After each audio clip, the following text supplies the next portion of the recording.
김수진 위원님 질의하십시오. 오인희 권익보호국장님 계세요? 네, 질문 좀 할게요. 아까 봉지욱 참고인이 민원 신청인이 IP 주소를 입수해서 가족관계를 알았다고 했습니다. 외부인이 IP 주소 알 수 있습니까? 저희 민원 시스템상에는 IP 주소가 들어있지 않은 것으로 알고 있습니다. 그러면 방심위 직원들이 이걸 알 수 있습니까? 그건 잘 모르겠습니다. 그러면 그 IP 주소를 어떻게 알았을까요? 그 부분은 제가 알기가 어렵습니다. 그러면 IP 주소를 알려주는 누군가의 조력자가 제3자 그럼 따로 있다는 얘기입니까? 일단은 저희 그 민원 시스템 상에는 IP 주소 자체가 들어있지 않기 때문에 어떤 방법으로 입수했는지는 제가 알지 못합니다. 알겠습니다. 김준희 참고인. 아니, 거기서 그냥 하세요. 나오지 마시고. IP 주소 찾아봤습니까? 저는 모릅니다. 그러면 뉴스타파가 어떻게 그걸 알았을까요? 그건 뉴스타파에 물어보셔야 될 것 같은데. 갔잖아요. 그래서 물어보는 거고요. 좋아요. 그러면 김응수 위원의 사위에 대한 거는 사위를 어떻게 찾으셨습니까? 아까 제가 구글링에서 안 나오신다고 얘기하시던데. 해당 민원인을 제가 전부 다 알고 기억하지는 못하는데요. 그게 한 번에 검색어 넣었을 때 한 번에 나오는 결과가 아니라 타고 들어가다 보면은 청첩장도 나오고 뭐 부고도 나오고 그런 걸로 알고 있습니다. 청첩장이 있으면 사위는 아마 알 수 있지 않을까요? 그러면 순순히 구글링에 의해서 알았다는 말씀이십니까? 그거는 맞습니다. 그러면 그 자료를 MBC나 뉴스타파에 제공했습니까? 그건 여기서 말씀드리지 않겠습니다. 아, 하셨다는 얘기군요.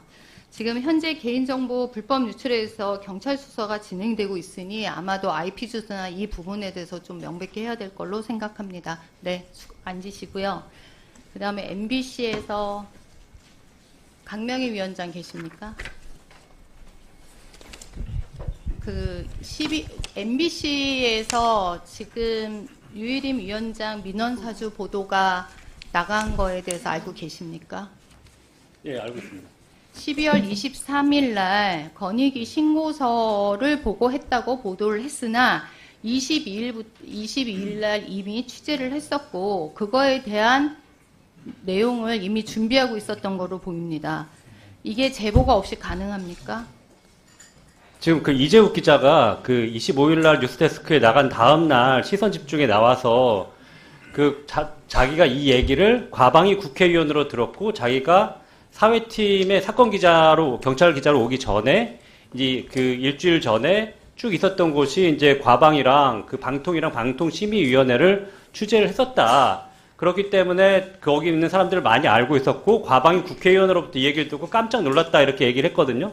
그러니까 이제 제보자는 저희는 과방위 국회의원이라고 생각하고 있고 12월 26일 날 시선 집중이 나간 바로 얼마 안 뒤어서 같은 날 그 국회에서 그 고민정 의원을 비롯해서 민주당 의원 4명이 과방 의원들이 거기서 이제 발표를 합니다. 이런 어떤 민원 사주 같은 것들이 있다라는 내용으로 발표를 합니다. 그래서 저희는 합리적으로 민주당 과방 의원들, 국회의원들이 제보를 했다라고 알 수밖에 없는 것입니다. 그런데 이름 외에도 개인정보, 가족관계, 뭐 직장, 심지어 지인의 자녀 등 좀 알기 어렵고 복잡한 그런 것들 정보까지도 이미 다 언론사에서는 저는 파악을 했다고 생각합니다. 언론사가 일일이 구글링을 했을까? 저는 그건 아니라고 생각을 합니다. 실제로 그럼 참고인은 방심이 그 민원 신고서 봤습니까? 거기에 나온 정보가 민원 신고서 그 양식을 봤는데 거기는 별 내용이 없더라고요. 거기는 별로 없습니다. 그러니까 그거를 알기 위해서 얼마나 많은 노력을 했을까 이런 생각이 듭니다.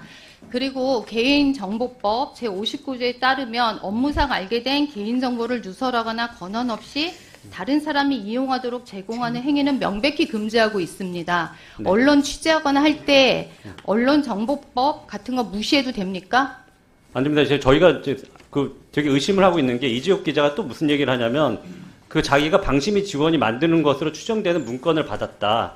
근데 그 문건 내에 관계도가 그려져 있었다. 근데 그 관계도를 기자로서 그대로 믿기 어려워서 자기들의 나름대로의 취재 기법을 사용해서 그거를 확인을 했다. 이렇게 얘기를 하고 있는데 그 취재 기법이라는 게 아까 말씀하셨던 구글링이라든지 또 예를 들어서 뭐 부고를 본다든지 청첩장을 본다든지 그런데 그걸 보고 기자가 그걸 통해서 가족관계를 확인하고 이 내용을 갖고 보도를 한다? 이거 취재윤리 위반입니다. 왜냐하면 사설 탐정이나 하는 일이고요.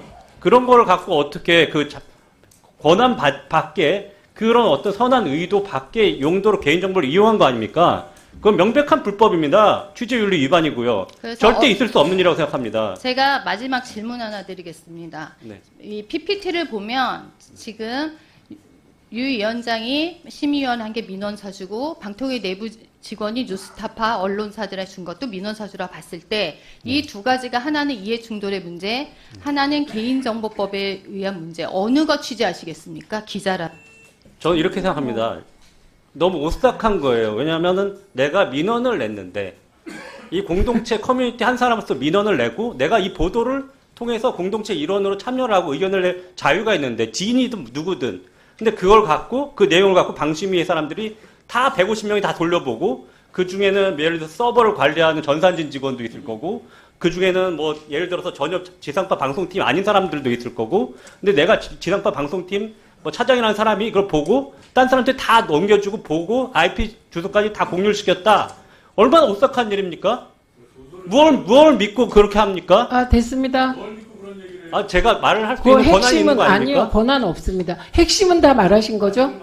핵심 말했죠? 그러니까 왜 자꾸 다른 의원들이 얘기를 하시는 겁니까? 아니, 들었잖아요. 많이. 지금 1분 이상 드렸어요.